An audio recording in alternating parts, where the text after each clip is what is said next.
मंगलाचरण। नमो अर्हन्ताणं नमो सिद्धाणं नमो आयर्याणं नमो वज्रायाणं नमो लोये सवसाहुणम्। मंगलम भगवान वीरो मंगलम गौतमो गणी मंगलम कुंद कुंदाद्यो जैन धर्मोस्तु मंगलम सर्वमंगल मांगल्यम सर्वकल्याणिकारकम प्रधानं सर्वधर्माणां जैनं जयतु शासनम्। यस्य स्वयं स्वभावाप्तिरभावे कृत्स्ने कर्मणा तस्मै संज्ञानरूपाय नमोस्तु परमात्मने।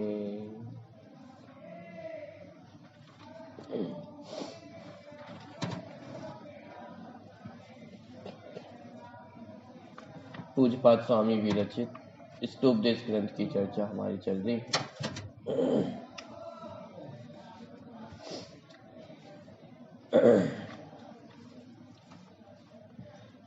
अंतिम स्वाध्याय में 47वें नंबर के श्लोक की चर्चा हमारी पूरी हो गई थी और 48वें नंबर का जो श्लोक है वो हमने प्रारंभ किया था। 47वें नंबर के श्लोक में उस परम आनंद की चर्चा की गई थी जो योगियों को योग के माध्यम से प्राप्त होता है। तो कैसा होता है कि अनिर्वचनीय, माने कहा नहीं जा सकता है। ऐसे आनंद को वो योगी योग के माध्यम से प्राप्त करते। फिर शिष्य का प्रश्न उत्पन्न हुआ था कि उस आनंद से क्या होता है, माने वो आनंद क्यों प्राप्त करना है, ऐसा क्या होगा जो उस आनंद को हमें प्राप्त करना चाहिए। तो उसके उत्तर स्वरूप ये 48वें नंबर का श्लोक यहाँ पे आया हुआ है। विगत इतने श्लोकों से हम मुनिराजों की चर्चा देखते हुए आ रहे हैं, तो उस क्रम में ये अंतिम श्लोक उसका है कि वो आनंद से क्या होता है। बहुत सारी चर्चा हमने पहले करके आई हुई है कि वो योगियों का स्वरूप कैसा होता है, कि वो पर द्रव्य से अनभिज्ञ होते हैं, उनमें कोई भी विकल्प नहीं करते हैं, उनमें एकत्व ममत्व कर्तृत्व भोक्तृत्व नहीं करते हैं, आत्मा के अनुष्ठान में लीन रहते हैं। माने इस तरह की बहुत सारी चर्चा वो योगियों की हम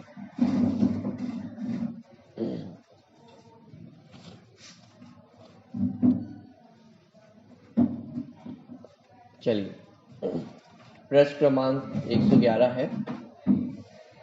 पिछले श्लोकों में जो हमने योगियों की चर्चा सुनते हुए आए, पढ़ते हुए आए हैं, अब उसका एक अंतिम श्लोक वो यहाँ पे आ रहा है। 48वें नंबर का श्लोक है, मैं यहाँ से पाठ करता हूँ।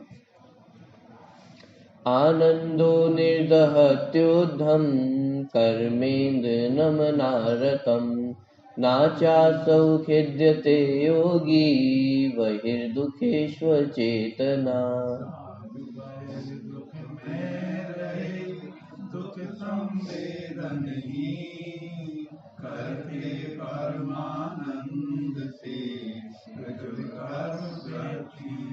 देखिए, स आनंद कि वह आनंद आत्मा में उत्पन्न हुआ आनंद, कि वो आनंद कैसे उत्पन्न हुआ है कि उसकी चर्चा हम पिछले श्लोक में करके आए। कैसे उत्पन्न हुआ है, वो शब्द आने चाहिए जो श्लोक में हम पढ़ के आए हैं। पलट के देखिए, किताब आपके सामने ही तो है। पिछले श्लोक में क्या पढ़ के आए हैं।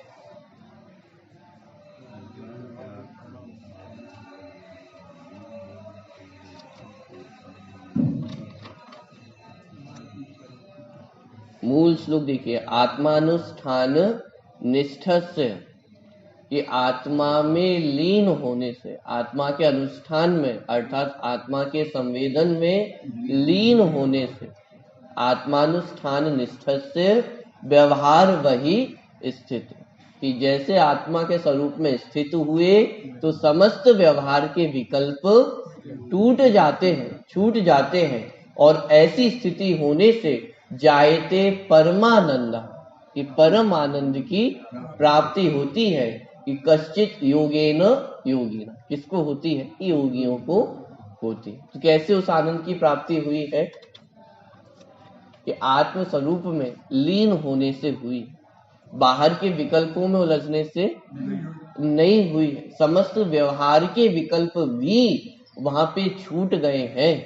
अब उपदेश देने का भाव है, ग्रंथ लेखन का भाव है कि ये विकल्प भी वो वहां पर छूट गए हैं। अरे ये विकल्प तो दूर, कि मैं आत्मा हूं, ऐसा आत्म संबंधी विकल्प भी वो वहां पे छूट गया है। व्यवहार वही स्थित है, माने व्यवहार से बाहर स्थित है। व्यवहार से बाहर है माने कि अपने स्वरूप में स्थित है, कि आत्मानुष्ठान निष्ठा से।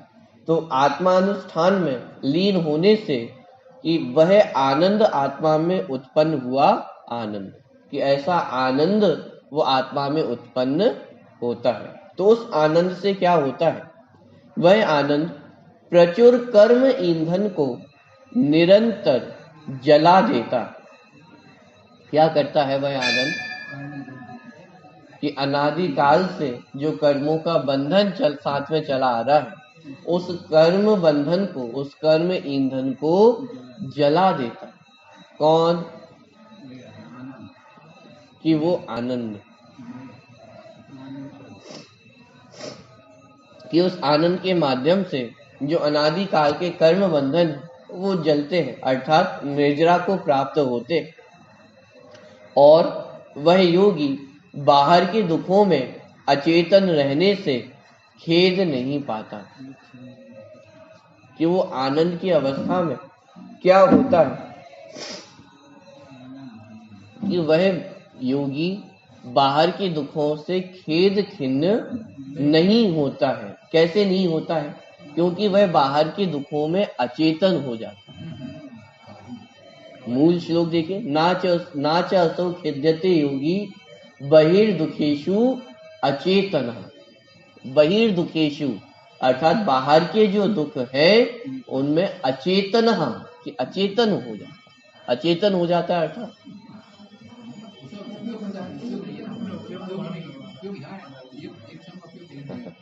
कि अपना उपयोग तो अपने स्वरूप में ही स्थित है, और उपयोग का अपने ज्ञायक में ही स्थित होने का अर्थ है कि वो बाहर में अचेतन हो।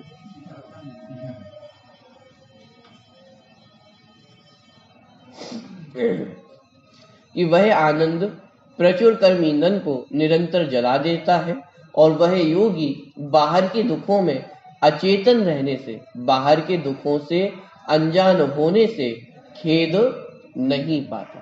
देखिए टीका, और वह आनंद प्रचुर कर्म संतति को जला देता है, जैसे अग्नि ईंधन को जलाती है वैसे। और वह आनंद मग्न योगी बाहर के दुखों में अर्थात परिचय उपसर्ग संबंधी क्लेशों में अचेतन अर्थात संवेदन रहित हो जाता है। दुख के निमित्त रूप पदार्थों की ओर लक्ष्य नहीं रहता है, इसलिए उसको खेद नहीं होता, अर्थात वह संक्लेश को प्राप्त नहीं होता है। कि बाहर क्या हो रहा है उससे अनजान रहते, बाहर के दुखों में अपने उपयोग को नहीं लगाते। उत्तम क्षमा की जब हम अर्घ पढ़ते हैं तो वहां पंक्ति आती है, मानो उसी का यदि हमें हिंदी अनुवाद करना हो कि ना चसौ खिद्यते योगी, कि खेद खिन्न नहीं होते हैं, तो पंक्तियां याद आ रही हैं आप लोगों को? इससे और पहले की पंक्ति, गाली सुन मन खेद न आनो। उत्तम क्षमा कैसे होती है कि कोई गाली दे, घर से निकाले, मारे, बहुविधि करे, लेकिन फिर भी मन में खेद उत्पन्न नहीं होना। बात बदले की नहीं हो रही कि बदला नहीं लेना, गुस्सा नहीं करना, बदले में उसको मारना नहीं, इसकी तो बात ही नहीं। कि इतना कुछ होने पर भी मन में खेद उत्पन्न नहीं होना, इसका नाम उत्तम क्षमा है। अब ये अर्थ है यहाँ पे खेद नहीं होना, कि बाहर के दुखों में अचेतन होने से योगियों को खेद नहीं होता है कि साहब मारेंगे नहीं, कुछ नहीं करेंगे, लेकिन एक बार मन में तो विकल्प आ ही जाता है ना, कैसे हम रह जाए।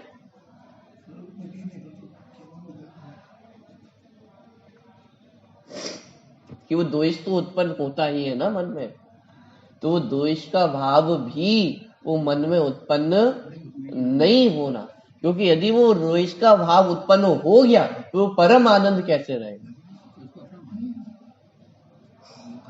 तो वो तो उपयोग बाहर आ गया, और जहां उपयोग बाहर आया तो परम आनंद की अवस्था कि वह योगी बाहर के दुखों में अचेतन रहते हैं।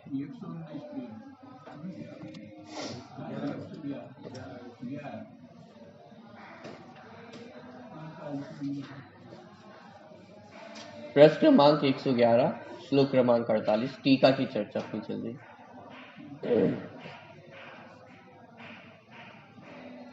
कि दुख के निमित्त रूप पदार्थों की ओर लक्ष्य नहीं रहता। कि बाहर में अचेतन होने का अर्थ क्या, कि बाहर में जो दुख के निमित्त हमें दिखाई दे रहे, कि उनकी तरफ उनका लक्ष्य नहीं रहता है, उससे अचेतन रहते हैं। दुख कब उत्पन्न होता है, द्वेष कब उत्पन्न होता है, कि जब उसमें उपयोग जुड़ान होता है। कि किसी ने मुझे गाली दी और वो गाली मुझे दी गई है, ऐसा जब शरीर के साथ एकत्व है तो वो द्वेष उत्पन्न होता है।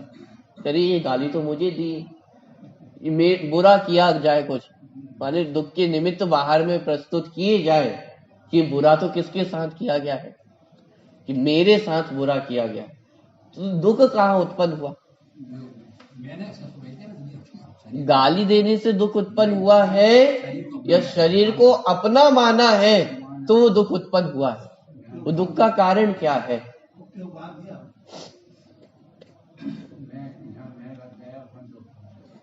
यदि गाली दुख का कारण हो तो आज महावीर भगवान को कितने अपशब्द कहे जाएं कि वो दुखी हो जाए। आप कैसी बात कर रहे हो, उनको कोई अपशब्द कह सकता है क्या। जगत में तो कहने वाले हैं या नहीं, तो दुखी हो जाते हो। उन्होंने जो आज्ञा दी है, उन्होंने जो हमें मार्ग बताया मोक्ष मार्ग का, उससे यदि कोई बाहर जाए तो ये तो एक तरह से उनका अनादर ही है ना, अपमान ही है ना। जरूरी थोड़ी ना कि अपशब्द कहकर ही अपमान किया जाए। तो बात तो ये हो रही है, तो वो कितने दुखी होंगे महावीर भगवान, कि वो क्यों दुखी नहीं है, कि उनका उपयोग वो इस शरीर के साथ अब जुड़ा हुआ नहीं है ना, शरीर तो है ही नहीं। उसके प्रति एकत्व ममत्व कर्तृत्व भोक्तृत्व या उसका अभाव हो गया, वो विकल्प वहां से उपयोग वहां से छूट गया है, उसका जुड़ान वो अब अपने ज्ञायक में ही स्थित हो गया है, तो इसलिए अब उन्हें राग द्वेष भी खड़े नहीं होते। तो गाली सुन मन खेद ना आनो, क्यों खेद उत्पन्न कब नहीं होगा, कि जब कोई मुझे गाली नहीं देगा तो मन में खेद भी उत्पन्न नहीं होगा। ये भ्रम है कि गाली सुनने से खेद उत्पन्न होता कब है, जो गाली देना कोई बंद कर दे तो खेद होना बंद हो जाए। जब तक इस शरीर में एकत्व है तब तक वो खेद होता है। तो खेद को दूर करने का उपाय क्या, कि बाहर जो दुख की निमित्त है उनको दूर कर दिया जाए तो मैं सुखी हो जाऊं।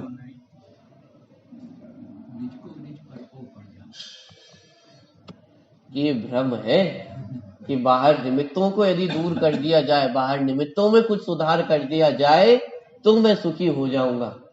ये हमारी भूल, कि दुखी किसने किया है हमें, कि परद्रव्य ने दुखी किया है या परद्रव्य को अपना माना है, तो इस अपनत्व की मान्यता ने हमें दुखी किया।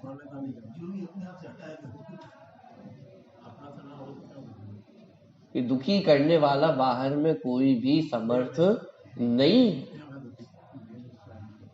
कि यह जीव अनादि काल से अपनी मिथ्या मान्यता से ही दुखी होता आया है, और सुखी होना हो तो उसका उपाय क्या? कि उस मिथ्या मान्यता को पलट के सच्ची मान्यता कर ली, जैसा वस्तु स्वरूप है उसको वैसा का वैसा मान लिया जाए, जान लिया जाए। यही एकमात्र सुखी होने का उपाय, और वो उपाय इन योगियों ने उसको अपने जीवन में अपनाया है। ये हमारे लिए आदर्श है कि जैसे वे सुखी हुए हैं वैसे ही हम भी उस सुख को प्राप्त कर सकते हैं। उसका उपाय तो यही है, अन्य कोई उपाय इस जगत में नहीं है। विचार करके देखें कि अनादि काल से आज तक अनंत सिद्ध भगवान हुए हैं, और अनंत सिद्ध भगवानों ने वो अलग अलग रास्ते अपनाए होंगे सुखी होने के।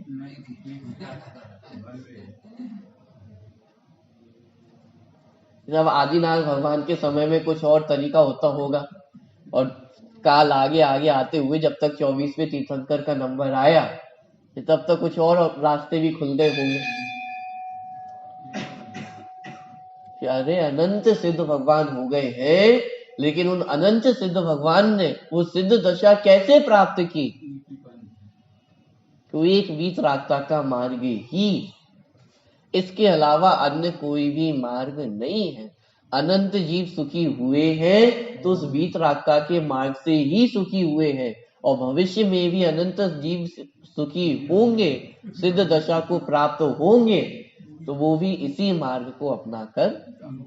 अरे हम भी यदि सुखी होंगे तो विधि तो यही है, उपाय तो यही है, इसके अलावा अन्य और कुछ उपाय नहीं है। तो नाच असौ खिद्यते योगी बहिर्दुखेषु अचेतन, कि वह योगी बाहर के दुखों में खेद खिन्न नहीं होते हैं। क्यों नहीं होते हैं? क्योंकि वे उन दुखों से अचेतन अर्थात उनको नहीं जानने वाले होते हैं। कोई आपको गाली दे और आप उसको नहीं जानो तो वो दुख होगा। नहीं जानने का अर्थ कान बंद कर लेना, ये नहीं जानने का अर्थ नहीं। वो गाली से भिन्न मैं हूं, ये गाली तो किसको दी जा रही है? जिसको दी जा रही है वह तो मैं हूं ही नहीं। कि ऐसे भेद विज्ञान का अर्थ है कि वो गाली को नहीं जाने। बात ख्याल में आ गई? जब उसको जानोगे ही नहीं तो फिर वो दुख कैसे उत्पन्न? यदि साहब कोई मारे तब तो, कि उस मार को यदि हम जाने ही नहीं, अब नहीं जाने का अर्थ क्या? कि वो भेद विज्ञान होना कि जिसको मारा जा रहा है कि वह तो मैं हूं ही नहीं, और जो मैं हूं उसको कभी कोई मार सकता नहीं। ऐसे भेद विज्ञान का अर्थ, ऐसे निर्णय का अर्थ है कि अब उसमें अचेतन होते।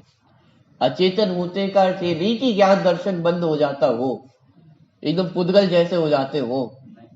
अचेतन होने का अर्थ है कि वहां पे निर्णय कि मैं जीव हूं और ये शरीर अजीव है, पुद्गल है। कि भेद विज्ञान का निर्णय होना, इसका अर्थ है कि बाहर में अचेतन होते। कि चेतन कहाँ है? कि अपने स्वरूप में चेतन है। कि अनादि काल से अपने स्वरूप में अचेतन थे और बाहर हमारी चेतनता थी। कि शरीर में जरा सा कुछ भी सुधार बिगाड़ हो तो हमारी चेतनता सारी कहाँ पे थी? शरीर के प्रति चेतनता थी, सजगता कहाँ थी हमारी? कि बाहर में। लेकिन अब वो सजगता कि बाहर से छूट करके वो अंदर में स्थित हो गई है, कि अब अपने स्वरूप के प्रति सजग है, और बाहर सो रहे। कि अब बाहर के दुखों से अचेतन है। यानी श्लोक तो 2 पंक्तियों का है, लेकिन कितना आनंद इसमें भरा हुआ है। और सुखी होने का उपाय तो यही कि बाहर के जगत से अचेतन हो, क्योंकि हमारे विकल्प करने से कुछ होने वाला नहीं। साहब मेरे हाथों में होता तो मैं तो ऐसा कर देता, एक बार मेरे हाथों में होते तो मैं तो बहुत कुछ कर देता। अरे पहले ये तो विचार कर कि अब तो हाथों में है क्या। ये वस्तु व्यवस्था हमारे हाथों में कभी नहीं आ सकती और आनी भी नहीं चाहिए। यदि आ गई, एक के हाथ में भी आ गई तो क्या हो। तो कषाय तो अनंतानुबंधी कषाय अंदर बैठी हुई है ना। चाहता तो पूरी दुनिया को बदलना चाहता है, और वो सामर्थ्य आ जाए तो सबसे पहले किसका प्रयास करता कि पूरी दुनिया को मैं बदल दूं, तब मैं जाकर के सुखी हो सकता हूं। कि भाई पूरी दुनिया को बदलने से कोई सुखी नहीं होता है। पूरी दुनिया को बदलने की जो मान्यता हमारे अंदर बैठी हुई है, तो उस मान्यता को बदल के सुखी हुआ जा सकता है। देखिए टीका, और वह आनंद प्रचुर कर्म संतति को जला देता है, जैसे अग्नि ईंधन को जलाती है वैसे। कि वह आनंद कर्म ईंधन को जलाने वाला है। कि जो आत्मा में स्थित योगी है और आत्मा में स्थित होने से जो आनंद की प्राप्ति हुई है, कि उस आनंद के माध्यम से वह जीव अपने कर्मों को जला देता है। बाहर में कदाचित ऐसा दिखाई दे सकता है कि वो शरीर जलता हुआ, शरीर जल रहा है, लेकिन वहां पे शरीर जल रहा है या कर्म जल रहे हैं। कि वे मुनिराज, वो योगी कि अपने आनंद में मग्न है, और आनंद मग्न योगी वो निरंतर वो कर्म ईंधन को भस्म कर रहे हैं। कि वह तो अपनी आत्मा के आनंद में वो शीतलता में लीन है। कि बाहर में हमें दिखाई दे रहा है कि उनका शरीर जल रहा है, लेकिन वास्तव में तो वो अपने अतीन्द्रिय आनंद में वो मग्न है। वो आनंद से फायदा क्या हो रहा है।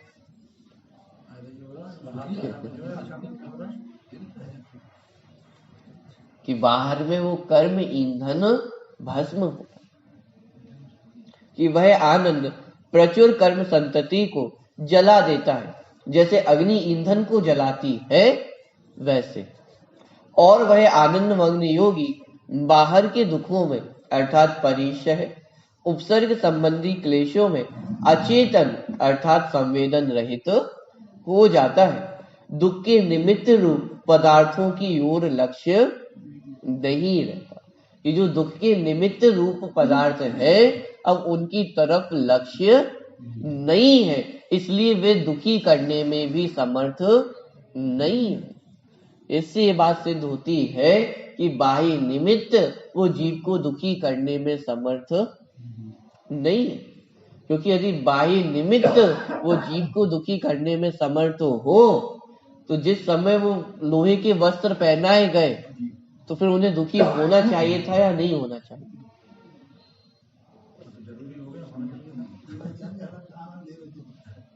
वो गुरुदत्त मुनिराज, वो जिनको रुई से लपेट करके वो अग्नि जला दी गई, तो उनको दुखी होना चाहिए था या नहीं होना चाहिए था।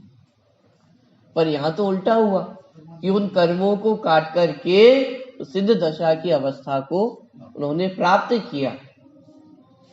तो इसका अर्थ ये है कि बाह्य निमित्त वो जीव को दुखी करने में समर्थ नहीं है, लेकिन जब जीव उन निमित्तों में अपने उपयोग को लगाता है, तो तब वो दुख की वो दुख का अनुभव होता है।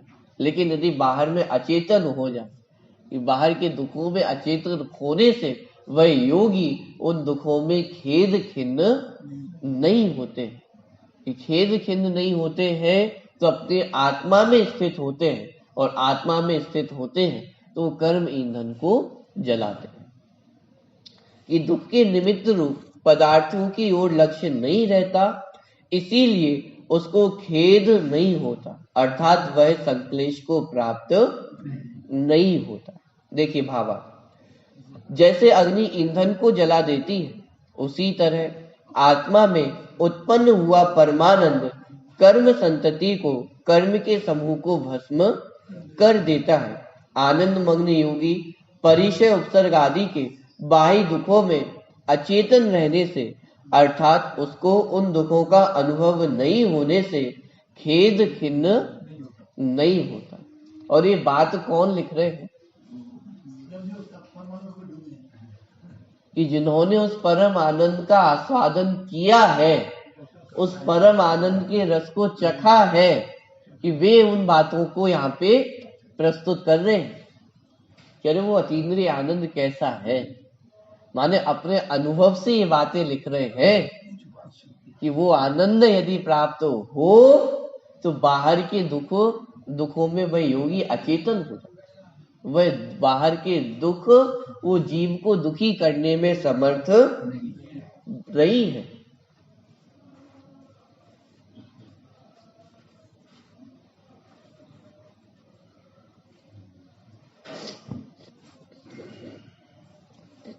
देखिए, योगी को आत्मा की एकाग्रता से, ध्यान से प्रचुर कर्मों की निर्जरा होती है और ध्यानावस्था में परम आनंद का ऐसा वचन अगोचर स्वाद आता है कि उसको उस स्वाद में बाह्य संयोगों का कुछ भी वेदन नहीं होता।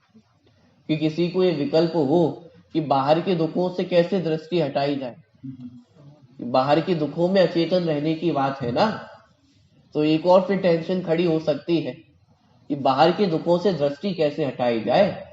हमारे जीवन में दुख आते हैं तो दृष्टि तो वहां पे जाती ही है, उपयोग तो वहां पे जाता ही है। तो उसका समाधान इसमें किया। तो बाहर में अचेतन होने का अर्थ क्या, वो कैसे बाहर में अचेतन हुआ जाए? कि योगी को आत्मा की एकाग्रता से, ध्यान से प्रचुर कर्मों की निर्जरा होती है और ध्यान अवस्था में परम आनंद का ऐसा वचन अगोचर स्वाद आता है कि उसको स्वाद में, किस स्वाद में? कि आत्मा के आनंद के स्वाद में बाह्य संयोगों का कुछ भी वेदन नहीं होता है। कि करना क्या है कि बाहर के दुखों से दृष्टि हटानी है या अपने स्वरूप की ओर दृष्टि स्थित करनी है। कि अरे जब उपयोग अपने स्वरूप में स्थित होगा तो बाहर के दुखों का वेदन वो अपने आप छूट जाने वाला है।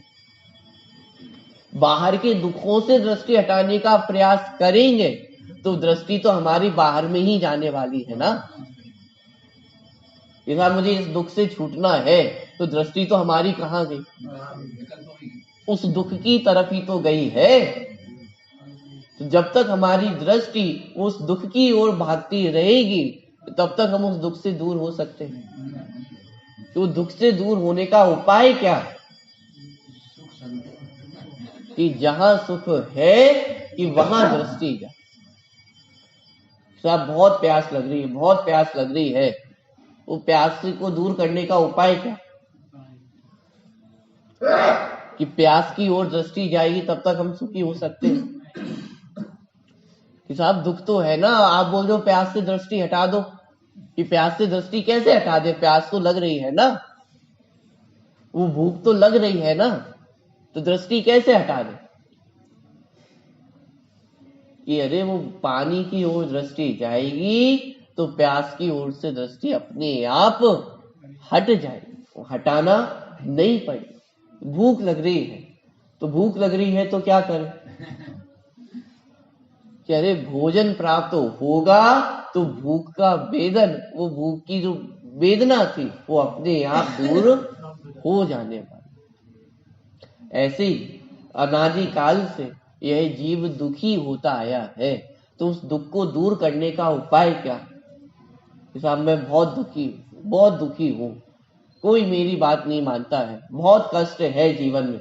तो जब तक उन दुखों की ओर दृष्टि रहेगी कि तब तक उन दुखों से दूर हुआ जा सकता है। तो उसका उपाय क्या? कि अरे जहां सुख है कि वहां दृष्टि करना, कि प्यास प्यास बोलने से प्यास दूर हो जाएगी क्या? कि जिसके माध्यम से वो प्यास दूर हो सकती है उसका उद्यम कर, पानी पिएगा तो प्यास अपने आप दूर हो जाएगी। ऐसे ही ये दुख उत्पन्न हो रहे हैं तो उन दुखों से दूर होने का उपाय क्या? कि जहां आनंद है कि वहां दृष्टि कर। कि कहां आनंद है? जो आनंद स्वयं में है कि दृष्टि कहां करनी है? कि बाहर पर पदार्थों से भेद विज्ञान करके वो दृष्टि जब अपने अंदर में आएगी तो परम आनंद की प्राप्ति होती है। पिछले श्लोक में तो स्पष्ट कहा आत्मानुष्ठान निष्ठस्य, कि आत्मा के अनुष्ठान में जो लीन है कि उनको जायते परमानंद, कि उनको परम आनंद की प्राप्ति होती है।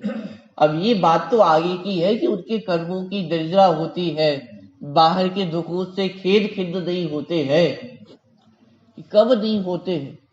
कि जब वो परम आनंद की प्राप्ति होती है। वो परम आनंद की प्राप्ति का अर्थ कि वो उपयोग वो अपने स्वरूप में लीन होता है।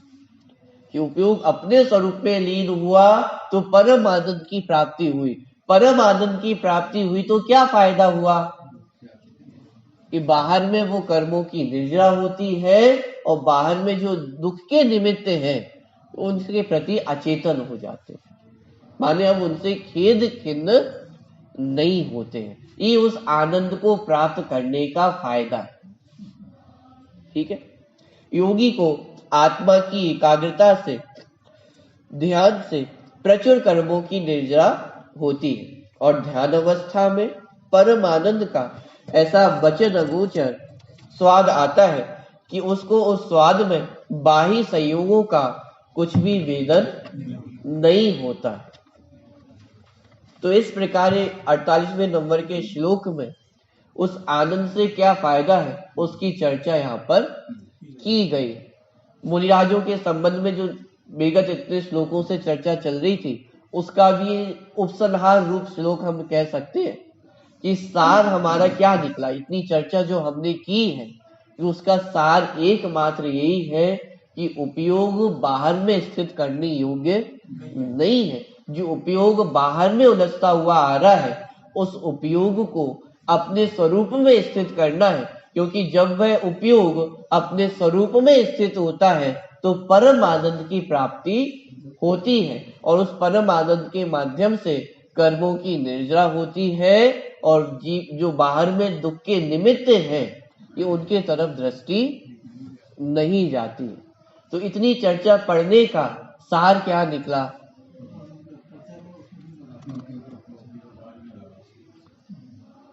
कि अपना उपयोग अपने में स्थित करना है, स्वार्थी होना है। तो आप कैसी बात कर रहे हो? स्वार्थी होना तो जगत में बुरा समझा जाता है ना,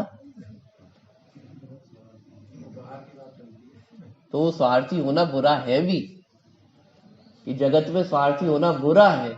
क्यों? क्योंकि हम किसको अपना मानते हैं? इस शरीर को अपना मानते हैं और इस शरीर में स्वार्थी होना ये तो बुरा ही है। तो जगत में यदि कहा जाए कि स्वार्थी होना बुरा है तो बुरा है ना। इस शरीर अपना नहीं है और उसमें हम अपना स्वार्थ साधने का प्रयास करते हैं तो ये तो सबसे बुरा है। ये तो सबसे पहले छोड़ने योग्य कार्य है। वास्तव में स्वार्थी होना अर्थात कि जो मैं हूं कि उसका अर्थी होना, कि स्वार्थी हुए बिना सुखी होना संभव नहीं। स्वार्थी होना अर्थात कि दूसरों की पराधीनता छोड़ना, इस शरीर की पराधीनता छोड़ना, बाहर जड़ द्रव्य की पराधीनता छोड़ना, इसका अर्थ है स्वार्थी, अपना अर्थी होना। कि सुखी होना है तो कैसे होंगे? बाहर में सारी अनुकूलताएं प्राप्त तो होंगी तो मैं सुखी होऊंगा। चलिए सुखी होने का तो ये उपाय। और दुखी किस वजह से हो रहे?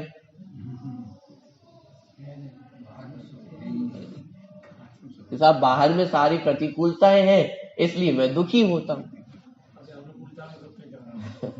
इसका मतलब वो दुखी होने में भी हम पराधीन हैं और सुखी होने में भी हम पराधीन।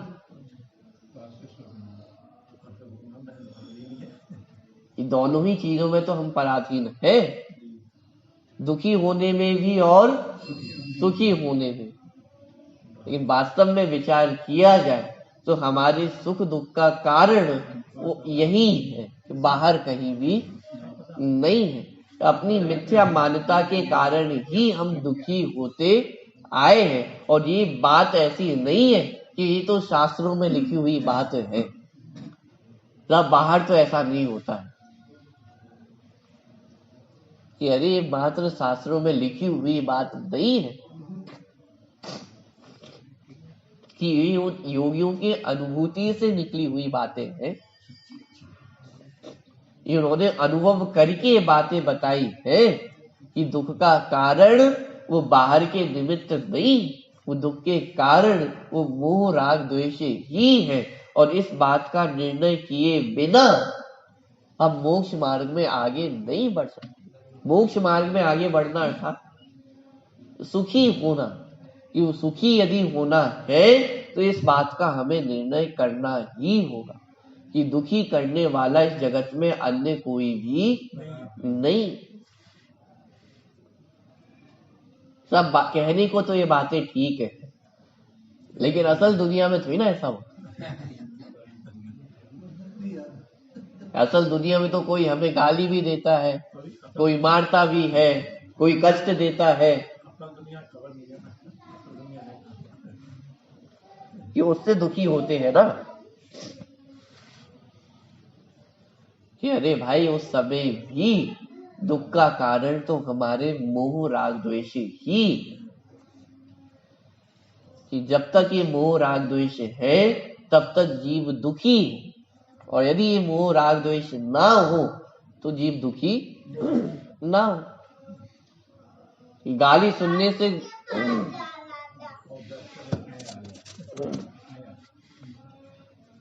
सुनने से यदि दुखी होते हो तो एक गाली पे यदि आपको 1 करोड़ रुपए मिले तो आप कितने दुखी हो? एक गाली में आपका मन भर जाएगा? साहब एक से थोड़ी ना काम चलेगा, और दो। क्यों? कि अब उस गाली के प्रति हमें द्वेष नहीं रहा तो अब हमें क्रोध उत्पन्न नहीं हो। जब तक वो द्वेष है तब तक वो क्रोध उत्पन्न होता है। और वो द्वेष क्यों उत्पन्न होता है? कि वो गाली मुझे दी जा रही है, मुझे दी जा रही है अर्थात इस शरीर के प्रति एकत्व। तो जब तक इस शरीर के प्रति एकत्व है तब तक राग द्वेष खड़े होते रहेंगे, तब तक हमें सुख दुख का कारण वो बाहर में दिखाई देता रहेगा।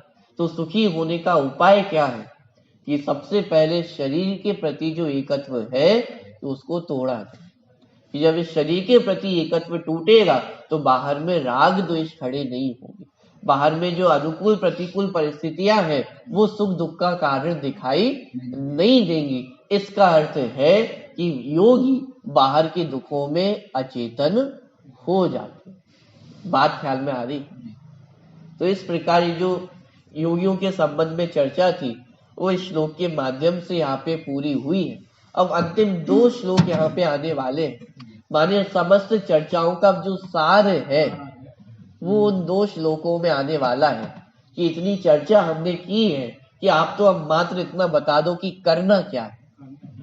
वो करना क्या है उसकी चर्चा के आगे के 2 श्लोकों में आने वाली है, उसकी चर्चा पर करेंगे।